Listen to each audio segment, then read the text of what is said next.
Բարի երեկո, եթերում Գալանյուս հավելվածն է, իսկ այսօր տաղավարում հյուրընկալել ենք ֆիզմատ գիտությունների դոկտոր Վլադիմիր Հարությունյանին։ Բարի երեկո, պարոն Հարությունյան։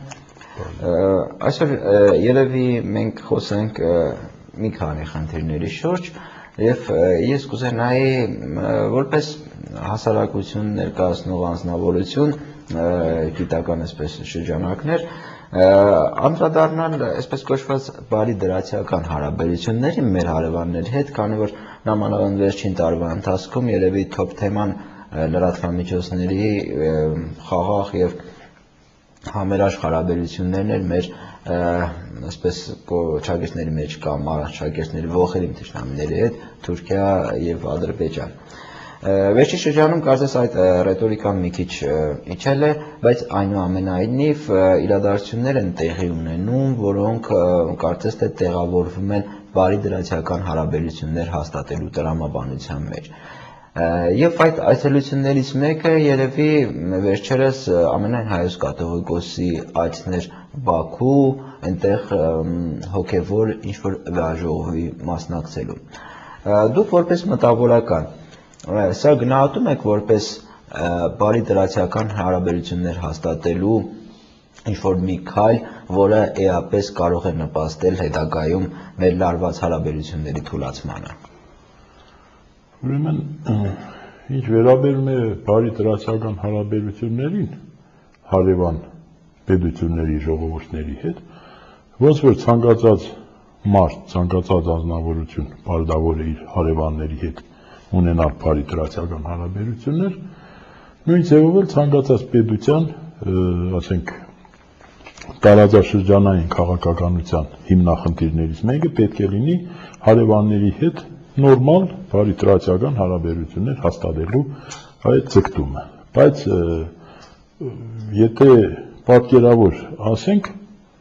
հարևանների միջև բարի դրացիական հարաբերություններ հաստատվում եւ կայուն մնում են միայն այն դեպքում, երբ որ այդ հարևաններից ամեն մեկը ապրում է իր տանը եւ չի զավթել ուրիշի տունը, առավել եւս վռնդել կամ, ասենք, սրի քաշել հարևանի ընտանիքին եւ հետո էլ պարտադրել, թե հիմա էլ արի բարի դրացիական հարաբերություններ մենք հաստատենք։ Ուրեմն, եթե անդրադառնանք կոնկրետ հատկապես մեր արևմտյան եւ արևելյան հարևաններին, ավագ թուրք պետությանը եւ կրտսեր թուրք պետությանը, մենք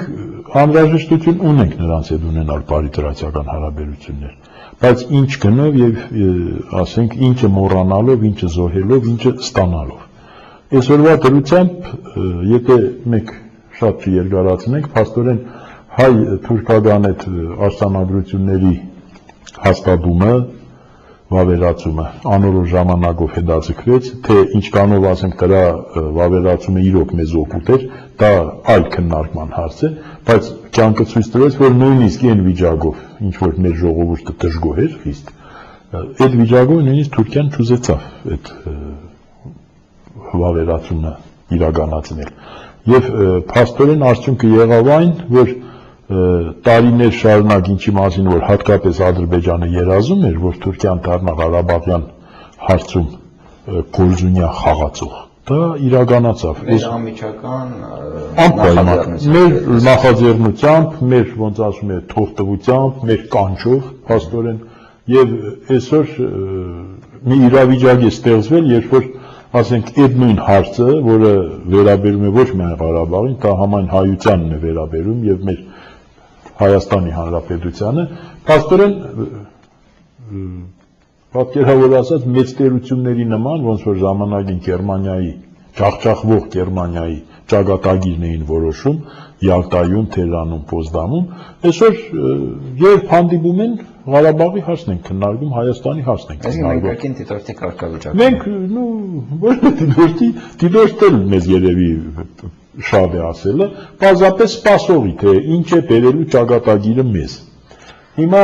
մենք ոնց որ թե մի քիչ շեղվեցինք, չէ, այս ֆոնի վրա, ասենք, կաթողիկոսի միգուցե այն տրամաբանության մեջ է, որ չհայտնվենք դիտորդի կարգավիճակում, այլ անմիջապես մեր հարաբերությունները կարգավորենք Ադրբեջանի հետ։ Հիմա շատ լավ, եթե մենք անդրադառնում ենք Վեհապար Հայրապետի այցին, Բաքու ապրիլի 25-ին, եթե չեմ սխալվում, ապրիլի 25-ին սույն թվականի, ապրիլի 25-ին տեղի ունեցավ այդ այցը, սկսվեց այցը։ Ուրեմն այդտեղ պետք է նախ հասկանալ, թե իրենից ինչ է ներկայացնում այդ ժողովը։ Ուրեմն ինչքան որ ես տեղյակ եմ, ԱՊՀ երկրների միջկրոնական խորհուրդ գոյություն ունի, որը կարելի է ասել ԱՊՀ-ի կրոնական նմանակն է, որը գործում է ռուսական եկեղեցու, իսկ անձնավորված նրա պատրիարք այսօրվա Կիրիլի բարձր հովանու տակ, նրա պատրոնաժի տակ, եւ ասենք այդ իրենք հայտարարում են համաշխարհային վեհաժողովներ, դա մի քիչ երևի թե բարձր է ասած, ամենայն դեպս համաշխարհային վեհաժողով, թե եթե աշխարհից ասենք մի քանի մարդ մասնակցում է, դժվար է ասել, թե դա համաշխարհային վեհաժողով է, բայց ինչևից է, իրականում դա ԱՊՀ-ի երկրների այդ միության կրոնական նմանակն է, որտեղ առաջի ճուտաժի տերը ռուսական եկեղեցին է։ Այսինքն ռուսական դոմինանտության կրկին անպայմանաբանությամբ։ Եվ այդտեղ կա մի հատ հարց։ Եթե Հայաստան պետությունը այսօր ինչ որ կրավորական դիրք կամ դիրքորոշում ունենա այդ տիպի, ասենք, միություններում, դա կարելի է հասկանալ, էլի վերջին հաշվով 20 տարվա պետություն է եւ այլն, բայց ասենք նույն կրավորական դիրք եւ արդեն կրոնական ֆորպոստի դեր կատարել մեր եկեղեցին, երևի թե ոչ մի հիմքեր չունի, չմոռանանք, որ մեր պետությունը 20 տարեկան է, իսկ եկեղեցին 1700 տարեկան է, եւ այդ նույն ռուսական եկեղեցուց 700 տարով, առնվազն 700 տարով ավելի, ոնց ասում է, ավակ է, բացի դրանից ինքնակլուխ, ինքնիշխան եկեղեցի է, իրենց սպეციფიկ, ասենք, տերմինով ասած, ավտոկեֆալ եկեղեցի է, եւ հավասարազոր է իր իրավունքներով, իր կարգավիճակով, այդ նույն ռուսիո, նույն կաթոլիկ, նույն, ասենք, երևի միակ կառույցն է մեր պատմության մեջ, որը չի ընդհատվել 1700 տարիների գործունեության շատ ընտանուր առմամբ ասած,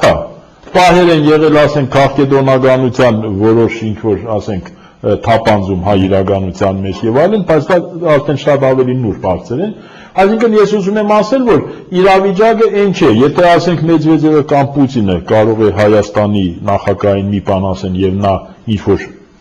ծեւի չկարողանա մերժել,